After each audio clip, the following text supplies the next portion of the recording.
You are listening to the Holistic Life Navigation Podcast. I am your host, Luis Mojica. I'm a holistic therapist, and my goal is to teach people how to find safety in themselves. I use nutrition, herbalism, self-inquiry, and somatic therapy to heal the body and mind of trauma. I have learned that each and every one of us has the ability to heal, to love, and to access all of the answers we're looking for. To do this, we first need to learn how to listen to our bodies and understand our minds. Let us begin. So this first episode is really an introduction to me and my work. I didn't discover this work in one place. I didn't go to school to learn how to do holistic life navigation. It's something that I just accidentally stumbled upon while I was trying to heal myself from my own complex PTSD, from my own childhood trauma, from my own developmental behaviors and pains. And what's interesting is I found this work to just be so effective for healing myself that I just wanted to offer it to anyone I met.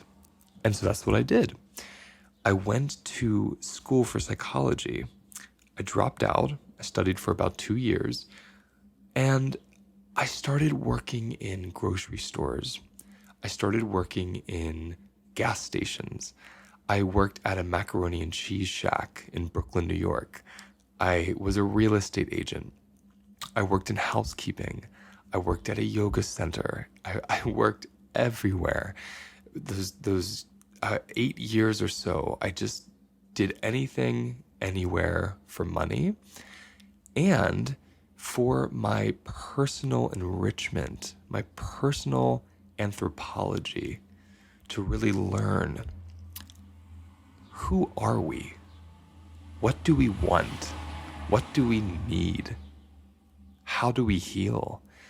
It was a personal expedition, and I credit those years more than any official training that I've had since. So what do I do? I'm a holistic therapist. What does that mean?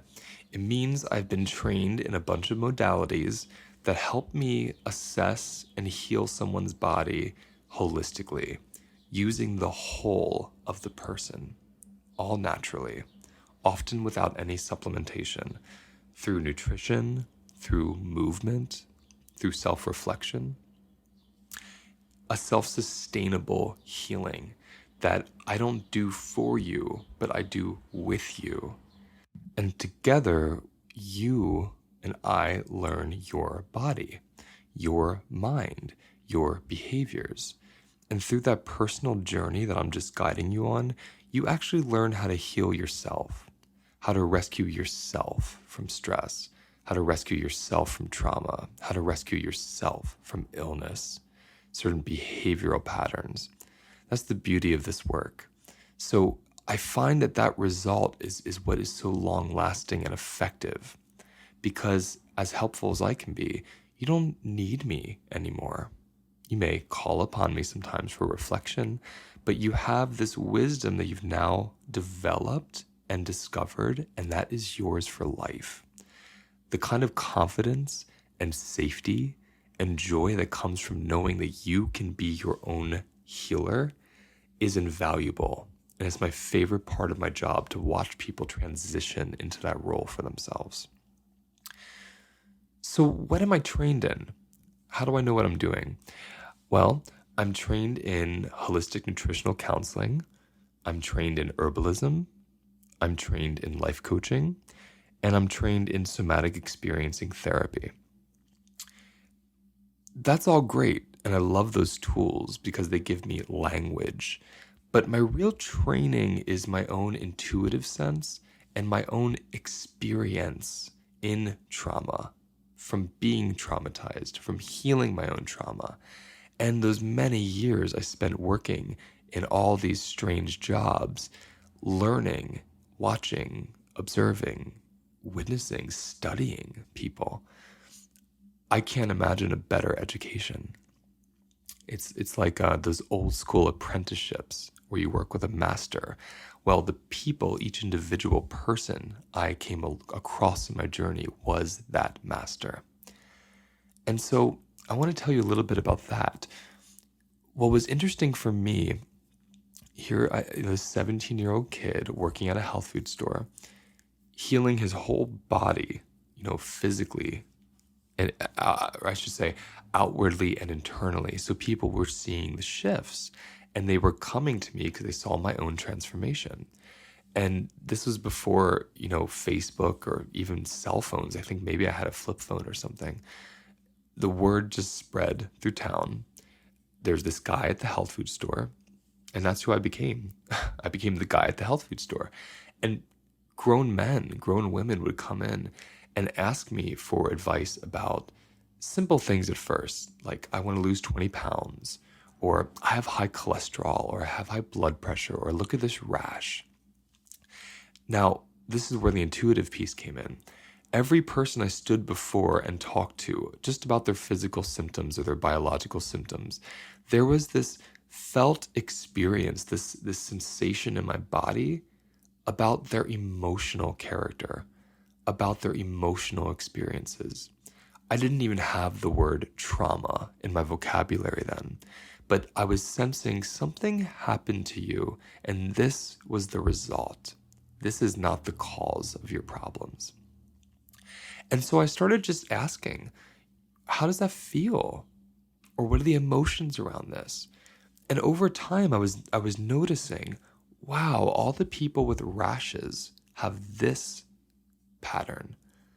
All the people with heart issues have this pattern. The people with stomach problems have this pattern. And I started to kind of decode this very early on, this somatic psychology that I didn't know I was doing, but understanding that the body was expressing through symptoms, signals, illnesses, what the mind had repressed or forgotten. And that was huge. I didn't have the words for it, remember, but I felt it. So that's where I led myself from with people for the next decade almost. I think one of my favorite jobs was in this very, very, very low income neighborhood. I worked at a corner store. It was a gas station. I worked second shift, so 3 p.m. to 11 p.m. So I got this huge variation in the crowd, the customers that came in. I had the 9 to 5ers who were just getting off of work, getting their gas, grabbing some drinks, going home. I had the people who were clubbing, coming in around like 9 or 10 in their stilettos, already drunk. I had, the kids who were running away from home. I had violent emergencies. You name it. It was such a strange, such a beautiful, I wouldn't even say strange, variation of the human experience. All races, all economic levels, all different backgrounds. And even though I was an attendant at a gas station, I somehow found myself being able to do the work there. And it started with talking the owners into purchasing organic food for people to buy on their food stamps. So these people who were low income, who had never walked into a health food store before because the prices were so prohibitory, they came in with their food stamps and they were able to say, what is this thing in the refrigerator? What is this kale? What is this organic lasagna? What does that mean? And I got to talk to them about it.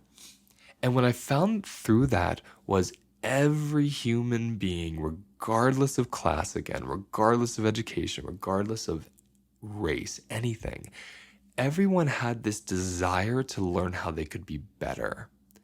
And I don't mean better like there was something wrong with them, but they knew that there was something bigger in them that they hadn't tapped into yet, and no one had seen it in them before. So to have that position, to be able to shine that onto them was groundbreaking. And I became the guy at the corner store. And so people would come in, they would tell me their problems. I was a cigarette smoker at the time. I'd go out and smoke cigarettes with them.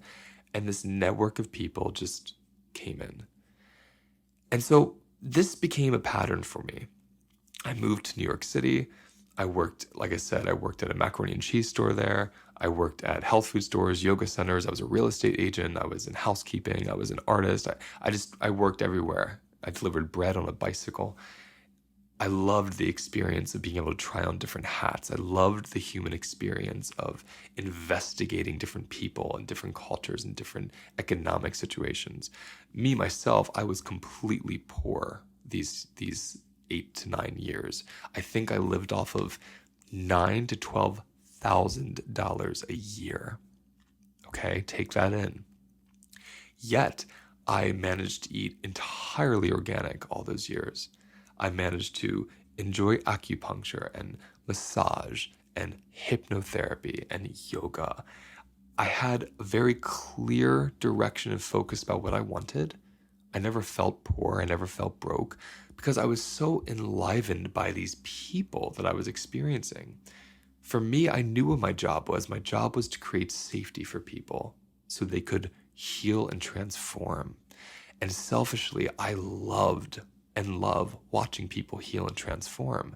So I had no interest in creating a career or creating an LLC or having a private practice or a title of a therapist. I just didn't care.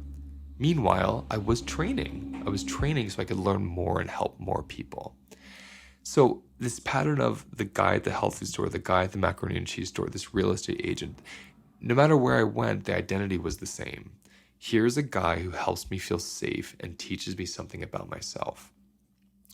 So that led to me eventually and my wife moving to Woodstock, New York.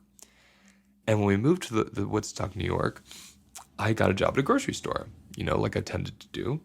Now, one of those reasons I would work at health food stores is because you get a lot of free food. And remember, I was poor. So free food was more of a benefit than a paycheck. So the paycheck paid for the bills and all the free food was what I ate. So I was working at this health food store, and what was different here was I was in a small town, whereas everywhere else I was in a large city or I was in New York City. So word would spread, but it wasn't so insulated. And very quickly, word spread that I was this really great nutritional counselor. Now, I was working as a cashier. So they promoted me to the vitamin section, and I worked in the vitamin department. And that was probably where it all started for me, how my career really began. I mean, it really began when I started working at the health food store when I was 16, 17. But this is where it took off. Because suddenly I was able to work with all these people for free for them for hours. People could, my employers allowed me to, people could come in and just talk to me. So I started developing this therapy style, which was a blend of how are you feeling? What is your history? How does your body hold that history? How does your body hold that feeling? What do you do with that feeling? Do you eat? Do you drink? After you eat and drink, what happens? And eventually this holistic life navigation emerged. And it became very clear that everything we do in our lives, everything we've experienced, everything we think with our minds shows up in our bodies. And conventionally, we isolate what shows up in our bodies and we identify with that. I have eczema. I have cancer. I am schizophrenic. I am bipolar. I am depressed. And through that identification of this one isolated characteristic of our body or mind, we freeze that characteristic. We freeze that expression. So let's use a rash, for example. Someone says, I have a rash on my arm. Okay. The focus becomes the rash. So we go to dermatologists. We go to infectious disease experts. We Google for hours what rashes mean. And all we're doing is feeding the rash. We're identifying with it as the isolated occurrence. And we're forgetting anything that happened before it. Where were we when the rash first emerged? What happened 3 months before the rash first emerged? How does it feel when you see the rash on your arm? How do people look at you when they see the rash? Having the rash on your arm, that feeling that comes up when you see it, when have you felt that way before? Does this trigger anything from your childhood? What do you eat? What do you eat when the rash is there and you feel bad about yourself? How do you dress? This one rash, this one expression, is a signal from the body of a multitude of information. Layers, years, lifetimes of information is coming through that rash.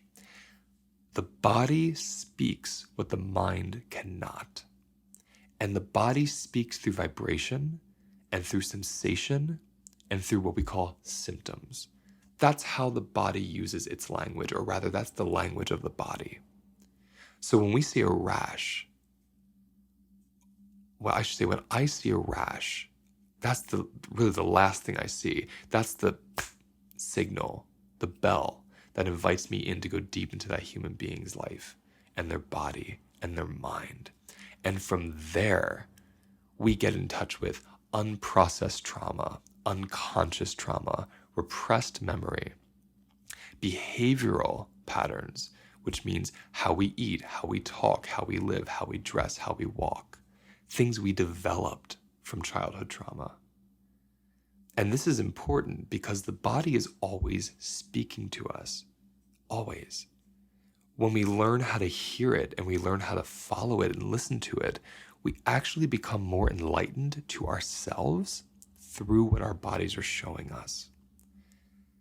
This was my breakthrough discovery as I was on my own healing journey and the journey of helping other people heal. And it collided with the moment I stepped into an office of a somatic therapist.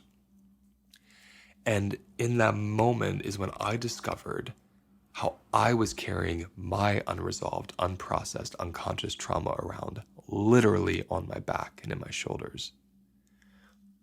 And that's what I'm going to talk about next.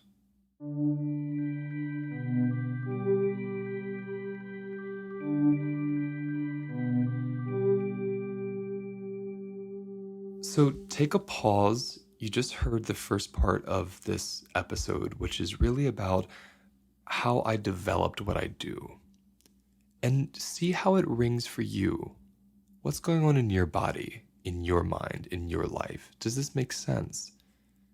Track your body while I speak, especially as I speak about this next part, which involves my own trauma, my own experience, my own suffering that led to this ability to help other people heal.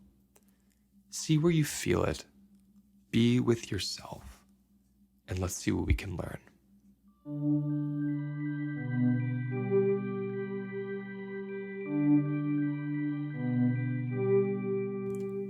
So my own story is a very unique one. I was born in southern Pennsylvania, and I had been born with a condition known as intersex. There are many expressions of this condition. I don't even like to call it a condition. I like to just call it an expression.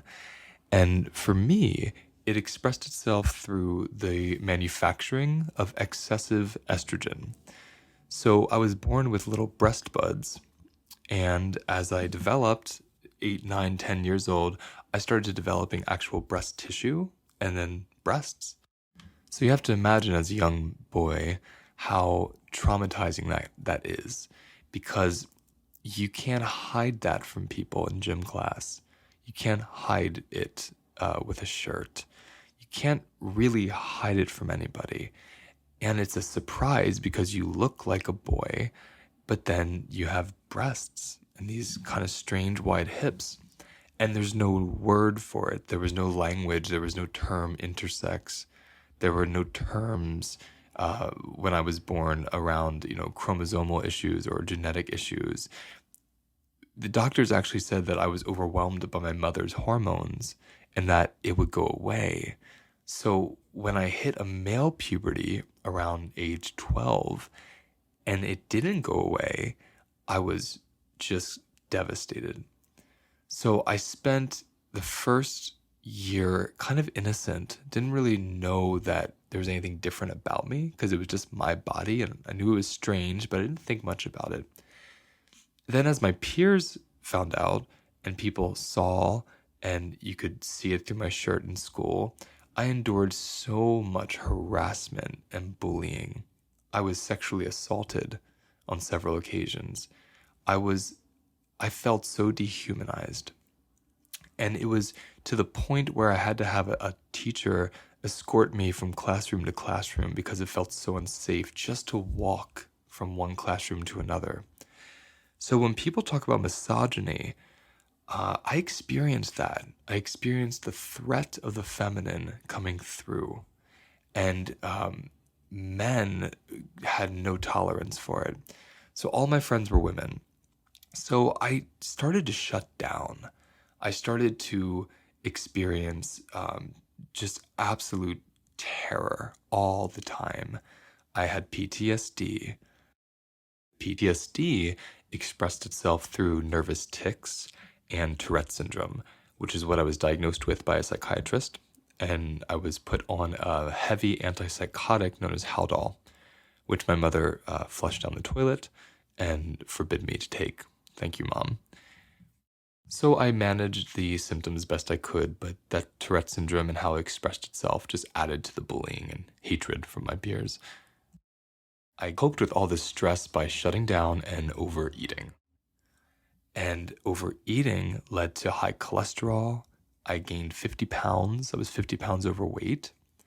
I was severely asthmatic. I had to be on a nebulizer machine just so I could breathe and take an inhaler. I had cystic acne, which I was on very harsh medication for. And this was all happening to my body, and I was 13, 14, 15 years old. So this is my really early teenage developmental years. And so I developed in this body that just I wanted nothing to do with. My body to me equaled threat. I was going to be threatened. It was a threat to other people. It was a disgust to other people. So I internalized that disgust myself, and I became disgusted with myself. And so I started disassociating from my body. I wore sweaters year round. I wore 4 different layers. I tried to bind my breasts with duct tape a couple times. I spent the next 10 years completely ignoring anything from my neck to my waist. And I survived that way. It's just all I knew how to do. My family around me, they forgot that I was born that way because I just didn't show them anymore, and they were told I was going to grow out of it. So to their mind, I was just an awkward teenager. My friends didn't bring it up because I made new friends. I wore all black. I stopped talking. I essentially became invisible, so no one could pick on me. I had nothing to be made fun of for. So I just hid and hid and hid. And then one day, something very magical happened. I put a DVD that I was given for Christmas in the player, and it was a Joni Mitchell documentary. And something about watching her write songs and talk about her expression through songwriting lit a candle in me. I felt like I had found myself for the first time, or possibly again, maybe again. And this reconnection to myself felt so gooey and so sacred. And I remember walking into my bedroom and picking up my guitar and just strumming. I didn't know how to play. I wasn't even playing chords. I was just strumming it open. And words started coming, images started coming, feelings started coming. Traumatic experiences I had numbed out were coming through lyrics. And I started just feeling this innocence again within me that I hadn't felt in so long. By this point, I had become quite suicidal, which was another secret. I just didn't want to live. And before I had seriously attempted suicide, I found this documentary.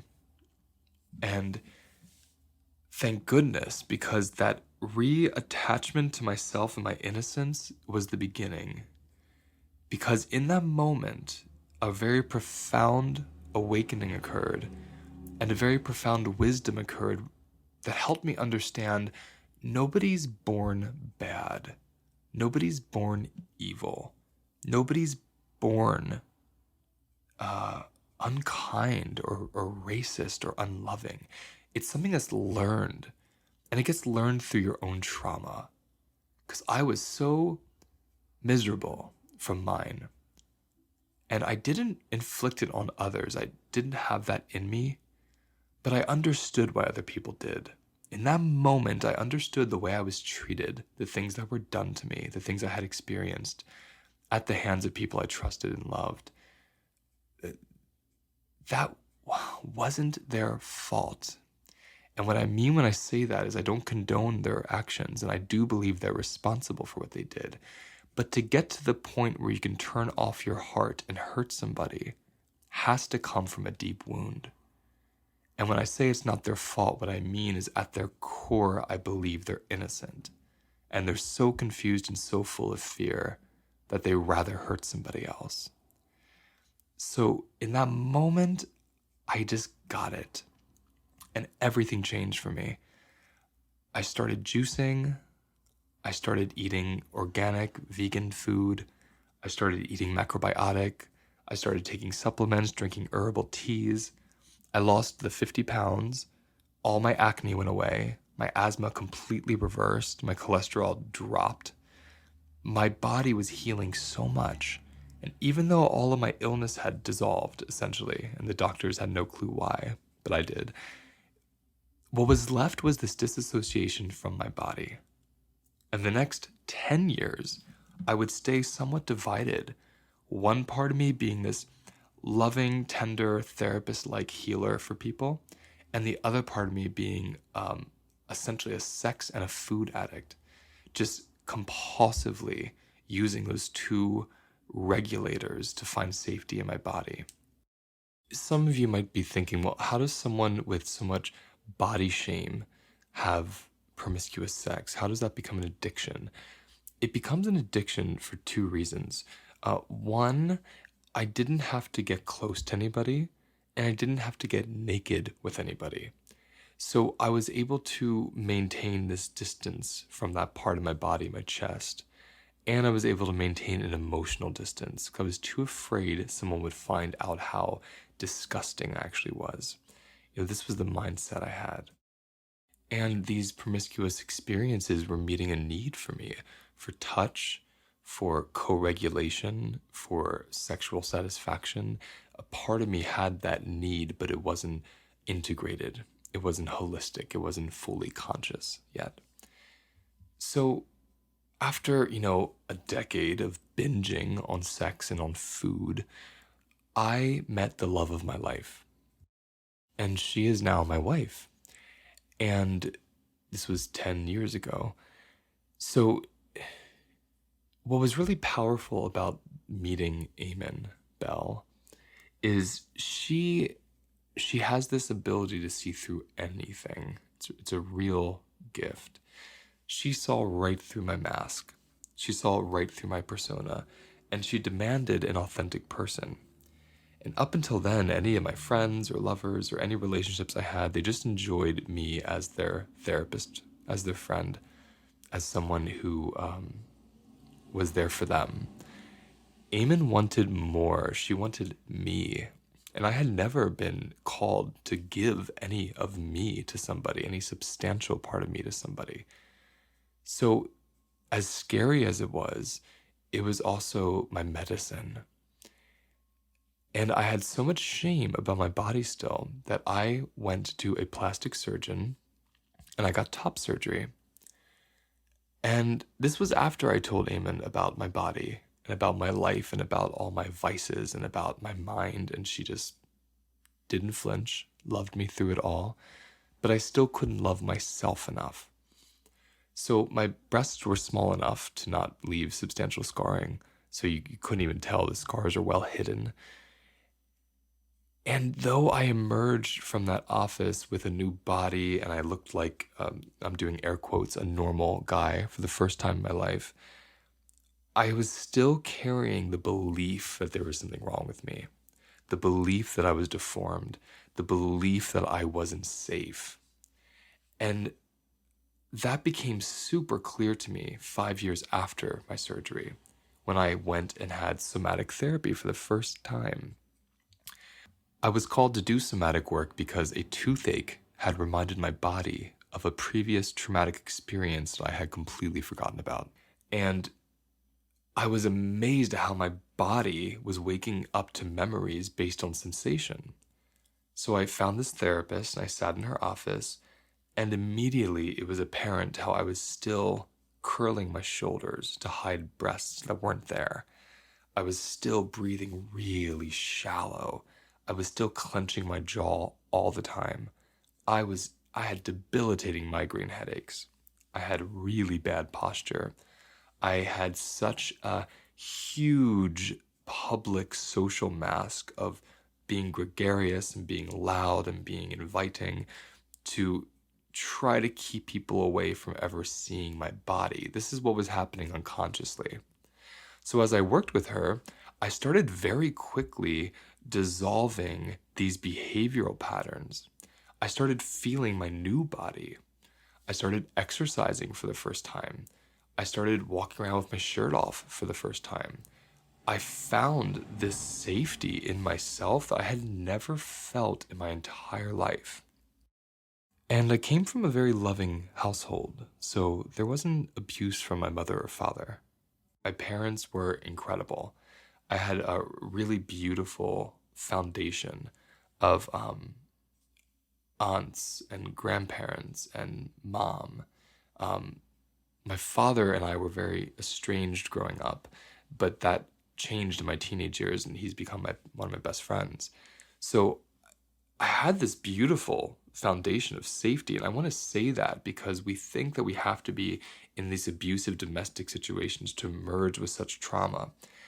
And we have to remember trauma is just the body storing threat response, not being able to release that. And for me, my body was my biggest threat. Because even though I was assaulted and bullied and I had a lot of relational trauma with different people at a young age, my body was still, for me, the trigger. I saw my body as the cause. If my body would have been normal, none of that would have happened to me. So I hated on it all the time. So when I emerged from this somatic therapy work, I was loving my body. I was learning what these sensations meant. I was becoming conscious if I was walking in a grocery store, if I was hunching, and I would pull my shoulders back and I could remind myself that I'm safe, no one's going to hurt me. And eventually the work just became so much a part of my own language and my own life that it just oozed into my private practice. Because at the time I was a counselor and I was working with mostly nutrition. So everyone was coming in from cancer to diabetes to weight gain, arthritis. But because I now had language for this sensation of trauma, I was able to put two and two together and see how people's traumas were showing up in their eating habits. So this is how I came to this work. And then, of course, I did 3 years of training to become a somatic therapist. So this is how I've come to this work, is I had this journey of my own that was so painful and lonely and unique. I didn't know anyone else that experienced what I experienced. So I was very much alone in my pain for so long. And I learned that by being witnessed with love, by witnessing my own innocence, there was this foundation to really begin healing. And I was lucky enough to have the love, but I didn't believe I deserved it yet. So through the somatic work and through some self-inquiry, which I later learned through the work of Byron Katie, which everyone should listen to. She has there's endless podcasts. Through doing this work, I learned how to understand my mind and my ego, to not believe all of my thoughts about myself or other people. And I learned how to somatically be in the present, not the past and not the imagined future, but the present. And by doing that with nutrition, with all these modalities I've discussed, I've been able to live a really amazing life. And at this point, I would never regret an ounce or take back an ounce of my experience. That suffering, that pain, that physical, emotional pain and illness I went through was the greatest teacher and tool into empathy and into learning how to heal and help other people. And it's brought me to this moment to you, my first episode of my podcast, my way of serving for free, like I started out doing, so I can bring my own insights of other people I admire, and even therapy clients, having people do therapy with me through the podcast, so we can all witness and be in a safe space of healing, in finding our innocence, and in making the unconscious conscious, so we're not driven by it anymore. That's freedom. And I believe we all deserve it, and I'm here to show you all the ways I know how to get it.